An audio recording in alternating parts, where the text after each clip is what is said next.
pleasantries.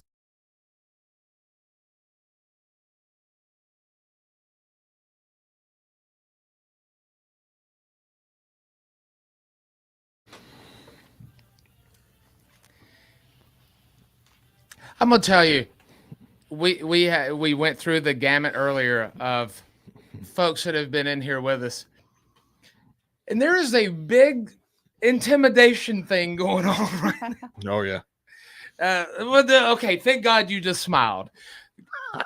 We were wondering. We're a little nervous. We don't want the boot. You never know. Like we've had some horror stories in the past where we didn't know what to expect. And like when somebody, let's say really nice on television and then come in here is playing the opposite. And they're like, oh gosh, I don't know what to expect. No reason to be afraid. Come a little bit closer to that. I want to hear.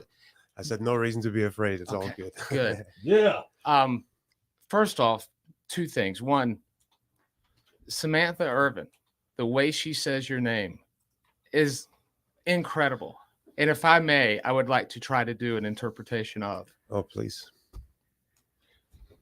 Gunther! Now, Fat Boy? I prefer the way Ludwig says it, to be honest with you. Yeah, I think he's the best. I mean, he knows me for over a decade now, so of course he's the best to introduce me. But I think Samantha does a phenomenal job. I love. I think you really tried hard, but it's not close enough. Yeah, the way Ludwig, when he does his eyebrow and just kind of turns his nose up. Yes. Yeah. Oh man, very charismatic guy. First off, before we get into all the fun and all that, a serious question. We'll get the serious thing out of the way, and then we'll have some fun. Are you Uncle Howdy? I'm not. I'm sorry. Okay. That theory's going. Everybody. Awesome. Man, so weird because we knew SmackDown here in Greenville, the Bon Secours Wellness Arena tonight. Tickets are available for that, which you better not you don't think about going after work and getting them. Like, go into work, maybe say, I got to run to pick up my kids or what. Get the tickets early because it's going to be one hell of a show. But I was telling Fat Boy, it's like, we haven't heard that, every time you guys come in, we'll have some. We've had everybody from, we mentioned Charlotte and Natty and the Usos and Kane before he was mayor. Yeah, before he was mayor. But we have been talking about you because we talk wrestling. Like I got my start in radio because of wrestling. I did a wrestling show for Clemson Radio.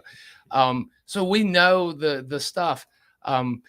We've been talking about you though, and you've got this different thing. It's hard to put my finger on it. It's not just I'm from another country and I'm trying to do this, you awful Americans, that kind of stuff. But you just have this, I can't put words to it. The way you hold yourself and, with the chin up in the air and you don't even have to say anything sometimes. I mean, I guess I just want to show how proud I am of what I'm doing. Yeah. Like I see what I do as a craftsmanship, and there's a lot of years of hard work went into that, and just I wrestle for over half my life now, and it's just really been the recent 5-6 years where there was some real success. Was it just the matches alone, or financially something that come when everything falls in place? Where the work pays off, and like I said, I'm proud of that. Also with the European heritage and stuff,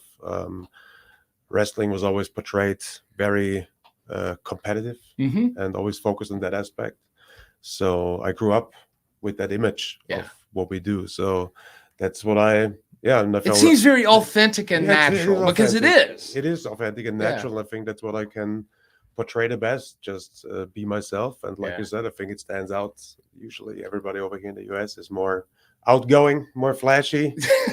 I mean, it's a lot to live up to. They don't hold back, and sometimes being the opposite of that is good. Absolutely. You talk about, European wrestling, William Regal. I mean, there's a lot to live up to just across the board, but you got my respect to Clash at the Castle. Jeez, that was not a wrestling match. That was a fight. And it was probably the match of the year. And it was such a pleasure to watch, man. It really was.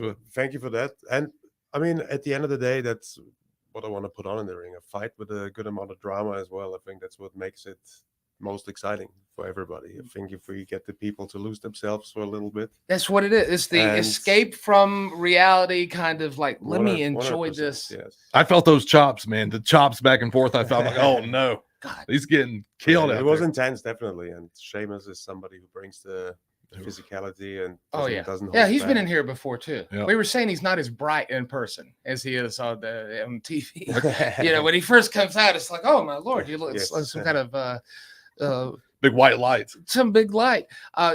Clash at the Castle, absolutely, with Sheamus. I also, further back, I'm pulling like a Chris Farley moment. You remember that time with you and Braun Breaker on NXT? Oh my God!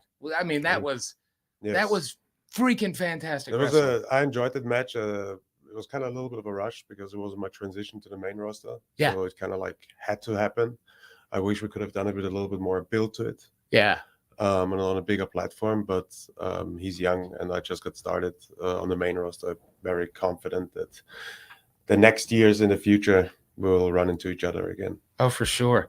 Well, in fact, boy, keep me on time here because we got a couple. I got tons of, most recently, the Royal Rumble. Yes. I feel as though the best complete top to bottom Rumble that I've ever seen. I've seen them all. In fact, I've watched it twice. I'm not kidding you. I was a little inebriated the first one, went back and watched it. If you don't want to say, I get it but the spot with Kofi, because Kofi's known for doing these weird saves in the Rumble and stuff. And that spot where you push him off and he goes for the chair, what was that? I guess I pushed him too hard. Okay.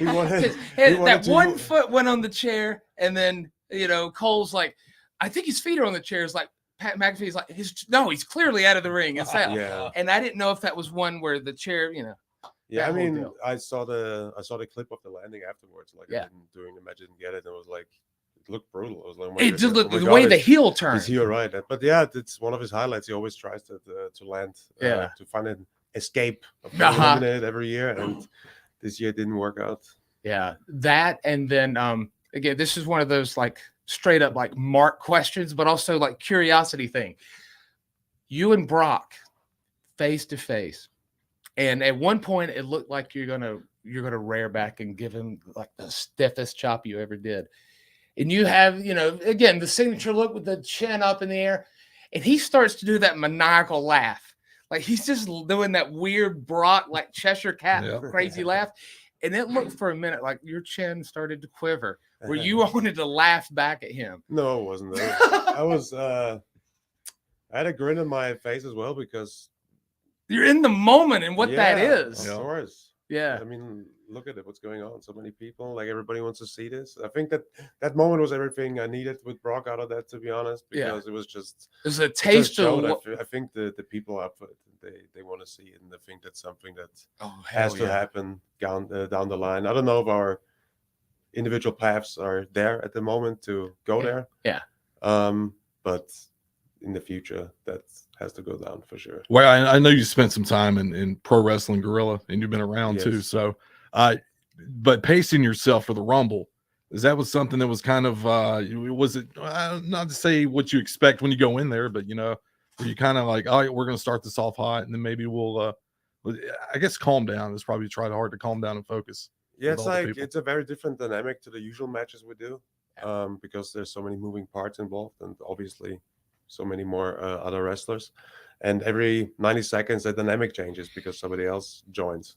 So it's very different from a regular match. And it's even though if it looks like you're on the ground way more because you get beaten up way more and stuff like that, it's actually the pace of a match like that is sometimes way more draining than a regular match would be, because in a regular match I can dictate my own pace. Sure. Yeah. But like I said, in the Rumble, it's every 90 seconds somebody else shows up, and then I'm forced to do something now. It's gotta be hard to get used to. There's no avoidance of anything. It's going to be like a busy restaurant on a Friday night, because you know how this is behind you, you're in your corners. Somebody wants to do a spot in the middle of the ring. You got to like watch out for everybody, and also, stay positioned on the. It's I wouldn't be able to do it.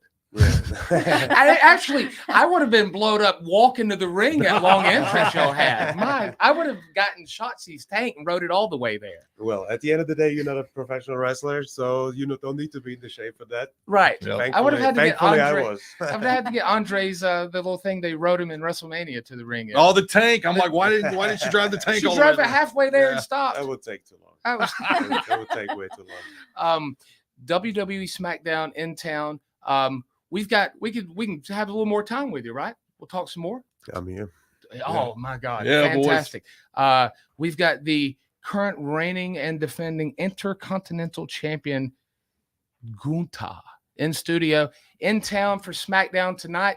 And I saw the news drop last night of a guarantee of somebody who's going to be there too. There's a lot going on. It's going to be a big show. It's going to be a very big show. More with Gunther right after this. Good morning, everybody. Hey, P1s. Talk now at 800-774-0093. This is The Rise Guys Morning Show.